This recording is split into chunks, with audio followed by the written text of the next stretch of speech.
बोल जयकारा बोल मेरे श्री गुरु महाराज की जय। श्री अमर ज्योति दर्शन ग्रंथ आदर्श गुरु भक्ति कंटिन्यूड। सन 1968 में आपकी बहन के लड़के का विवाह था। उन्होंने श्री चरणों में विनय भिजवाई एवं आपको कलकत्ता विवाह में सम्मिलित होने का निमंत्रण दिया और आने के लिए विवश भी किया। सभी भाई बहन प्रेमी थे। आपको महात्मा योग प्रकाशानंद जी ने कहा कि हमारे साथ चलो, हर्ष ही क्या है। आपने उत्तर दिया, जब संसार से पीठ कर दी तो संबंध कैसे। अब तो श्री आनंदपुर के गुरमुख महात्मा ही सब संबंधी हैं। श्री 108 श्री चतुर्थ पातशाही जी ने आपको फरमाया कि आप इस काम को पूरा करके आ जाओ। श्री आज्ञा शिरोधार्य कर आप कलकत्ता चले गए। वहाँ एक अलग कमरे में विराजित हो भजन ध्यान में बैठे रहते। आपने सभी संबंधियों को दिन में एक बार मत्था टेकने की आज्ञा दी। आपने कहा कि यहाँ हमारा दिल नहीं लग रहा। आप कार्य संपन्न कर शीघ्र ही श्री आनंदपुर लौट आए। श्री 108 श्री चतुर्थ पातशाही जी महाराज जी ने श्री आनंदपुर दरबार की सुचारू व्यवस्था के लिए एक प्रबंधक सीमित समिति बनाई। उस समय महात्मा श्री सद्गुरु सेवानंद जी श्रीमान जी श्री आनंदपुर के प्रबंधक में काफी समय देते थे और सत्संग के सेवा कार्य से बाहर भी जाते थे। महात्मा योगात्मानंद जी, महात्मा शांत आत्मानंद जी, महात्मा योग प्रकाशानंद जी, महात्मा अखंड प्रकाशानंद जी, महात्मा रोशनानंद जी, महात्मा विचार परमानंद जी, महात्मा संतोषानंद जी श्री आनंदपुर के प्रबंधकों में मुख्य थे। श्रीमान जी महात्मा परम विवेकानंद जी, सिंधी श्रीमान जी, महात्मा गुरु दर्शनानंद जी, महात्मा आत्मदर्शनानंद जी, महात्मा धर्म श्रद्धानंद जी, महात्मा सुख सागरानंद जी, महात्मा परम शांतानंद जी सत्संगी महात्माओं में मुख्य थे। सब महात्मा जन पर्व पर श्री आनंदपुर में एकत्र होकर मीटिंग करते। श्रीमान जी के कमरे में समिति के विचार विमर्श करने के लिए एक ऊंचा थल्ला बना हुआ था। उस समय कमरे में थल्ले अर्थात ऊंची जगह बनाई जाती थी। आप उन सब को उस ऊंचे स्थान पर बैठते। आप उन सब को उस ऊंचे स्थान पर बैठते और स्वयं नीचे बैठ जाते। वे सब आपको देखते ही रह जाते। कभी कभी महात्मा योग प्रकाशन जी कह ही देते कि आप हमारे साथ क्यों नहीं बैठते। आप फरमाते कि आप सब महान हैं, हम सेवक हैं। सबके मुंह से निकलता कि इतनी विनम्रता से तो इंसान सब कुछ प्राप्त कर लेता है। वे क्या जाने कि आप पूर्ण नहीं हैं।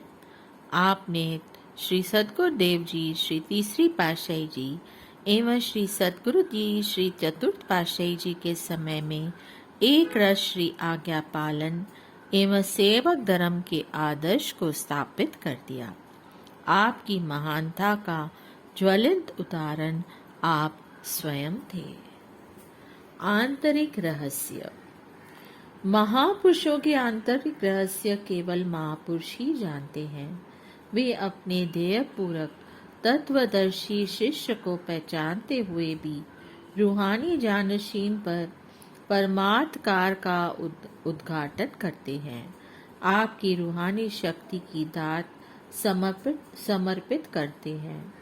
सन 1968 में श्री सद्गुरुदेव महाराज जी श्री चतुर्थ पातशाही जी ने अपनी मौज से आप श्री पंचम पातशाही जी को श्री प्रयागधाम में बुलवाया उस समय यातायात के साधन सुगम न थे।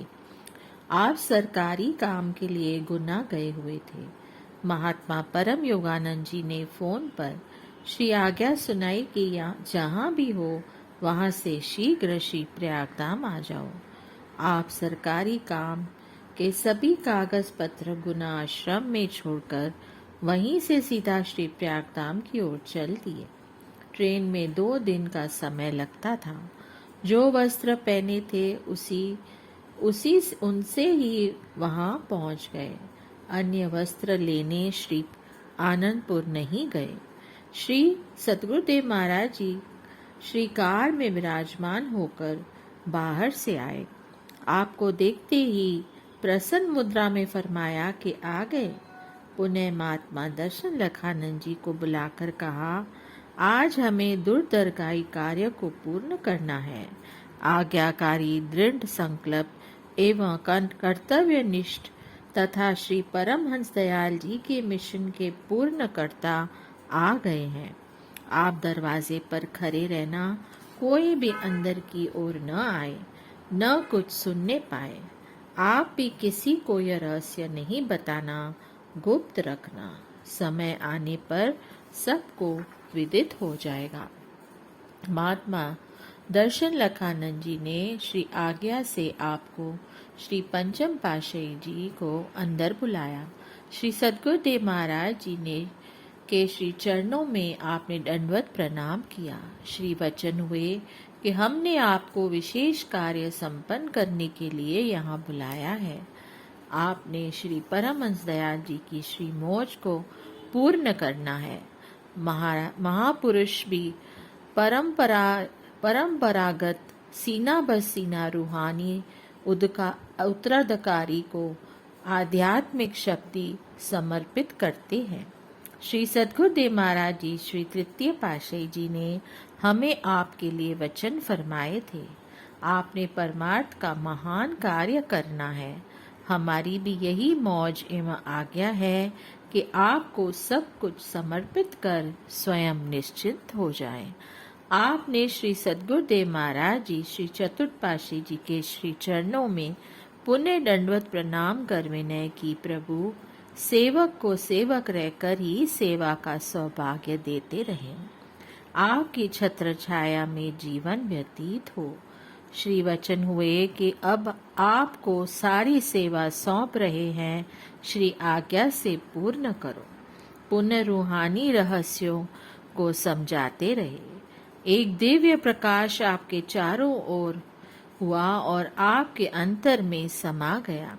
पुण्य फरमाया कि इस रहस्य को अभी बाहर प्रकट करने का उचित समय एवं परिस्थिति नहीं है, इसे गुप्त ही रखना। श्री सद्गुरुदेव महाराज जी श्री चतुर्थ पातशाही जी निरंतर पारमार्थिक कार्य को उन्नति देते रहे।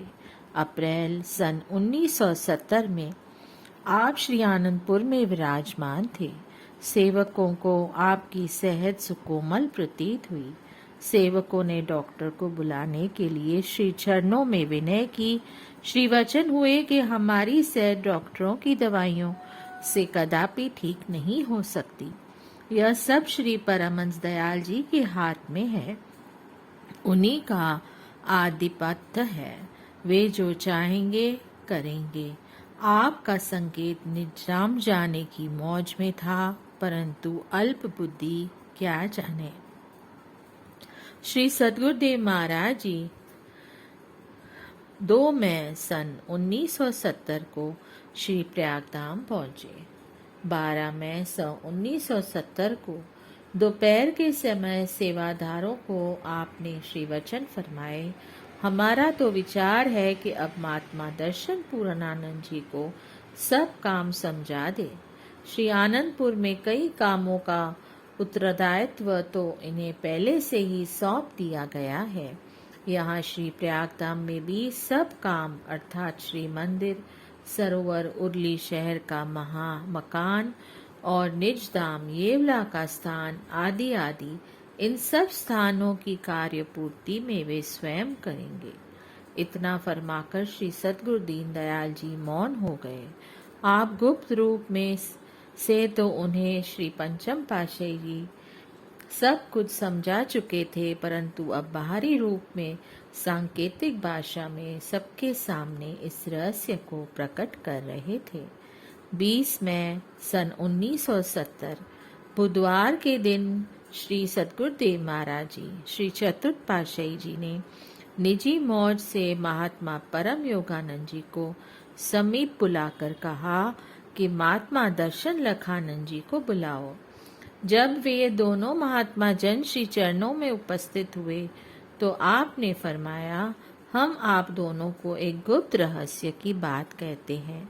आप दोनों को विदित हो कि हमारे बाद हमारे जानशीन उत्तराधिकारी महात्मा श्री दर्शन पूरन आनंद जी होंगे, परंतु हमारी यह आज्ञा है कि अभी किसी को इस रहस्य के विषय में न बताना।